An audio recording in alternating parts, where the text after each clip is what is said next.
No water, no mud. Just nice, easy going riding.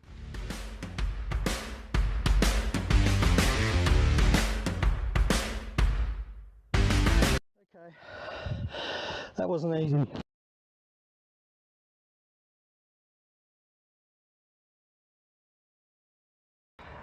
Battery range, not too sure about that, because we did the actual about 15 kilometres today, maybe a little less.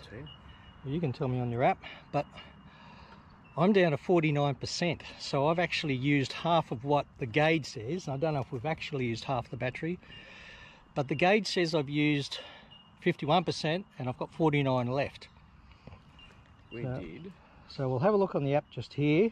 17.5 Ks. 17.5 according to the app. Okay, and the grunt of these extra motors absolutely fixes the problem of overheating. There is no overheating whatsoever. No, the temperatures are good. Yeah, we went up top of that hill where we overheated before, and today the motors were cold, so not a problem at all. And they just pretty quick. Oh, we're going pretty hard, and it just keeps delivering. So yeah, I was actually trying hard to keep up with you.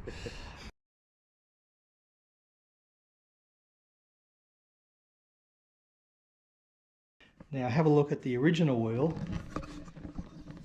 and here it is right here. So original wheel, and you can see a little bit bigger than my hand span there, but compare that to the new larger motor. Peak power 6,200 watt in this one, the Crystalite. In this motor, peak power 8,000 watt. This motor does not work as hard, has a lot more torque, has more windings in it. And what we're going to find out is, does this chew more battery power out of the 2,500 watt hour battery? And remember, my Gen 1 is 2,000 watt hour battery. Alright, so first thing I can see is, compared to my GPS speedo to the actual speedo, this was showing 30 kilometers an hour, and this one was showing 32.5. So I'll just go into the menu, and we're going to have a look at tyre size, and I'm going to change that down to 2450. That 2500 is the maximum. Ooh, I think we've got it. We are calibrated. Wow, just got to love the lake. I know the weather's not great. It's not a beautiful day by any means, but look, Australia, what a beautiful country. We live in a fabulous place, you got to say. So, talking about the Gen 2 bike with the bigger motor here, our prototype, we're going really well.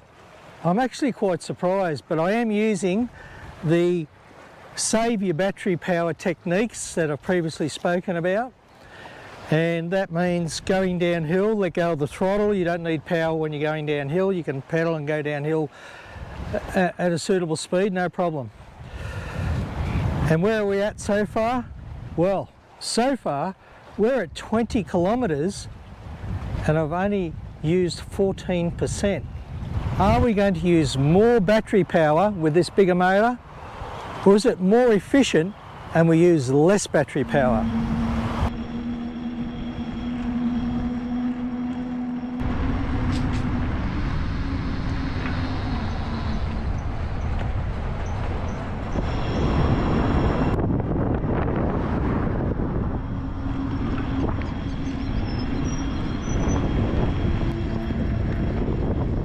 We've done 30 kilometers now, and the question is, how much battery do I have?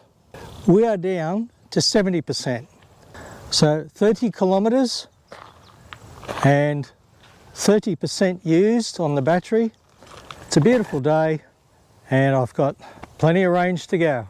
Let's keep going.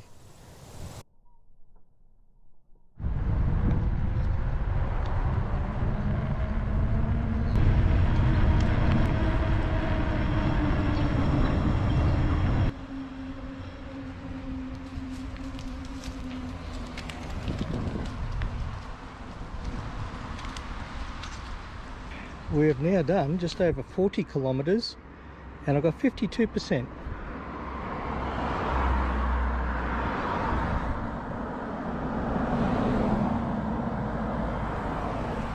So it's starting to burn a little bit more power than what we first thought it was going to, and possibly because I've been pushing a little bit harder, but then again you've got to talk averages. So this is an average ride where we're doing around anywhere 30-35 kilometers an hour, and I pushed a little bit up around the 39 on a couple of occasions here.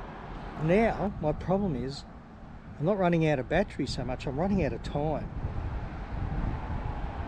Now, are you saying I'm making excuses?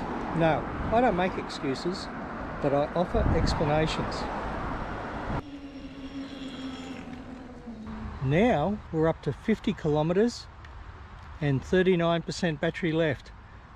That's pretty good. I'm going to predict you could potentially do 70 kilometers and have a reasonable amount left to give you a safe little margin.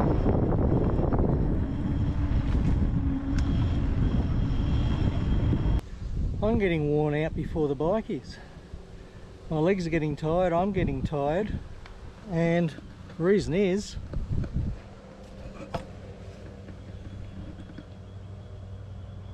we've done over 60 kilometers and I've still got 28% battery left. I'm thinking I could do another 20, but I've run out of time and I'm also running out of energy, so it's looking like an 80 kilometer range now, given it's a 2500 watt hour battery, not the 2000 from the Gen 1.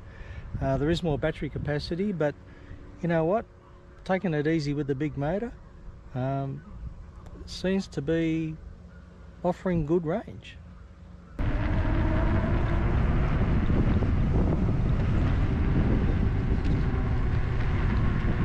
Hey guys, it's been a big day.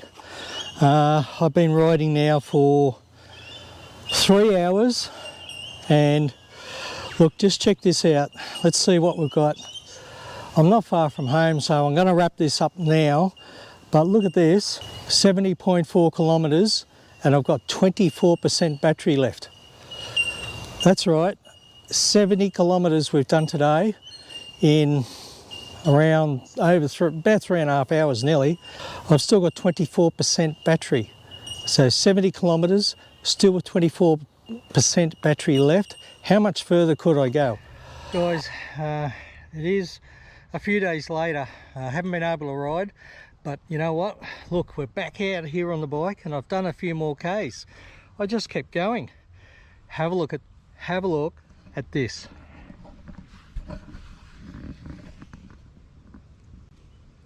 We've now done over 80 kilometers and I've still got 16%. So you know what that means? I'm going to keep going. Let's just see how far this thing will go. It's crazy, but it's awesome. Well guys, it just keeps getting better. Now let me just say this very importantly. I am using battery saving techniques, which simply means on the downhill you let go of the throttle and pedal. Take advantage of gravity, pedal downhill. You don't need the battery power, you don't need the motor, so save battery by letting go of that throttle and pedaling downhill. Now on the flats, again, you just feed in that throttle a little bit, because I'm doing about roughly 30 kilometers an hour, maybe 35, but around about that 30 kilometer per hour mark is the rough speed on the flat ground. But I will reinforce that at 75.5 kilos, I am absolutely using power to go up those hills. There's no way you're pedaling this thing anywhere that looks like a hill without power behind you. So check this out.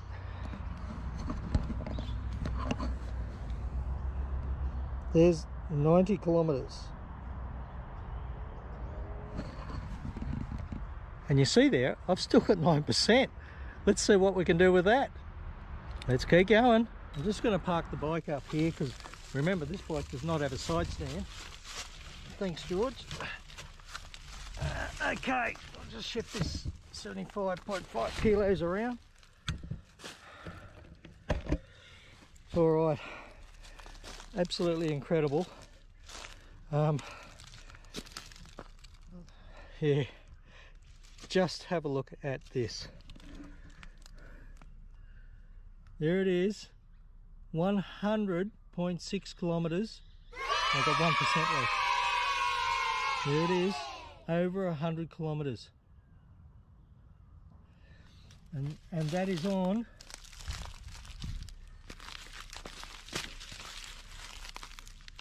look, that motor's only barely, it's not even lukewarm, if anything. I can barely feel anything. There's no heat in that motor. And I've just come up a hill actually to get here, because from here it's downhill to my place. So I had a plan to get rescued if I got a flat battery, but hasn't happened. And there it is. What a machine, what a motor. Wow, very, very impressed. The Stealth B52 generation 2, but our prototype 2.5, and this has the 8,000 watt peak power motor in it. And today I finished off a ride I started a few days ago, and yes, the battery and me have both had a rest in between, but certainly hasn't been anywhere near a charger, I can assure you. But it's been an amazing ride, an amazing outcome for this bike. I'm just absolutely impressed. Now, you've seen the journey so far. Yeah, I will show you the actual final result. I expect I'll run out of battery as I pull into the driveway, but we're saying probably 102 maybe, and that's pretty lucky, I'd say. But wow, 100 kilometers out of this bike. Absolutely awesome. Remember to use your battery saving techniques, that's important as well. Let go of that throttle downhill, pedal on the flats, pedal downhill, and of course pedal uphill as well. Mind you, not pedaling particularly hard, but I am pedaling, so I am providing some assist to the bike. It's not doing it completely on its own. How have we achieved that? Well, I'm thinking, as I was told by John, that the motor can in fact be more efficient. So how is that possible? It's got more magnets, it's a bigger diameter, it's got more copper windings around it. It is providing more torque, and I'm not sure what the torque is on this particular motor. F37 Stealth bike, which is 120 Newton meters. Now look at the standard B52, the Gen 1 or the Gen 2 with the standard motor, that's 150 Newton meters. And I'm just going by seat of the pants feel. This thing feels like 200 Newton meters. It's absolutely incredible. Is this motor actually more efficient? Maybe it is. But if you ride it sensibly, I've done around 30-35 kilometers an hour. I did miss turning the camera on in time further back there. I got attacked by a magpie, and to escape in, or sorry, to see how fast a magpie can fly, I got to 45 and the magpie gave up at that point. So yeah, I did have a little burst of speed as well, and I was a little bit worried because I was at about 98 kilometers at that point. So here we are, 100 kilometers, what an achievement, fantastic bike, great upgrade on that motor. It does not overheat. Hills, doesn't care. It laughs at hills. It is awesome. So guys, fantastic prototype. Let's see that Stealth put these motors in as standard in the future. Yes, it is heavier. We do need stronger rims, but I have been running 38 PSI. So running the back tyre a little bit hard does help prevent those snake bite flats over sharp rock edges or gutters even. So you do have to be careful with those. We'd like to see stronger rims and more heavy duty tyres only on the back though, you don't need it on the front. So there it is, wrapping it up. Generation 2.5 Stealth prototype, and what a fantastic bike. See you on the next one, guys.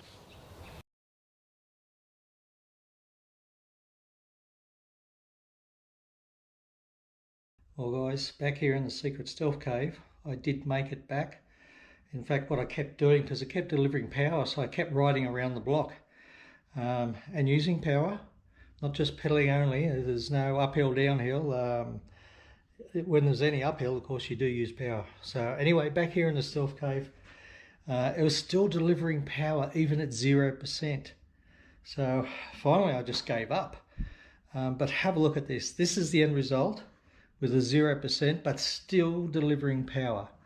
And remember too that the speedo is calibrated by GPS. The reading is accurate.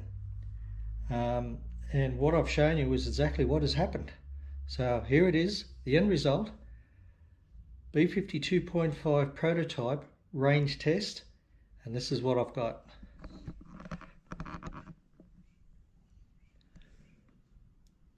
$107.1 kilometers.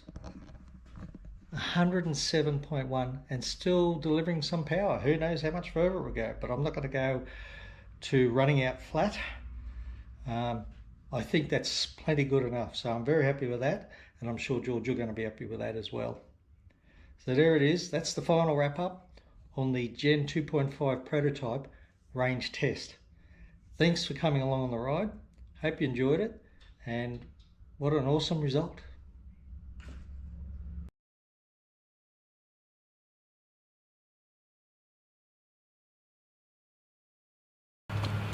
Guys, another Oz Outdoors wildlife encounter here in the Australian bush, and again, you just never know what you're going to find.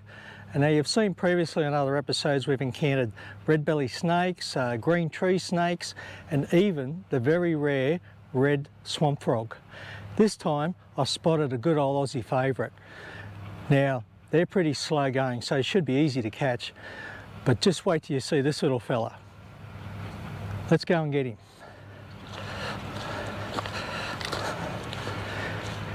Now he's just over here in the fork of the tree.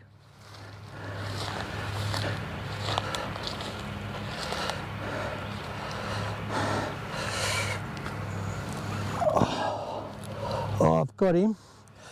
I've got this little fella. I'll bring him back to you. Just being careful now, I don't want to spook him too much.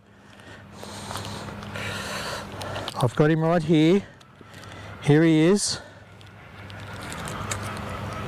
The good old Aussie Caramello koala. Now these are a common breed, the Caramello ones.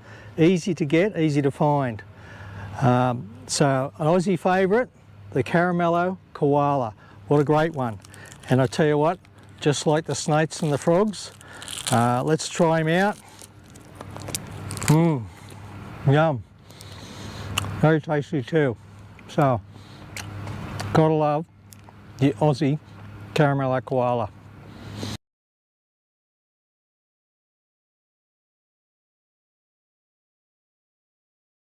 So here on the menu you can see we've got 30 watt hours of brake regen. Considering the battery is 2500, that 30 regen didn't really help much at all. But we're down to 76.1 volts. And I've used 2243 watt hours, so that's telling me there that there's 250 watts left in the battery, if that goes exactly to that reading. But what it does also tell me is there's not much left.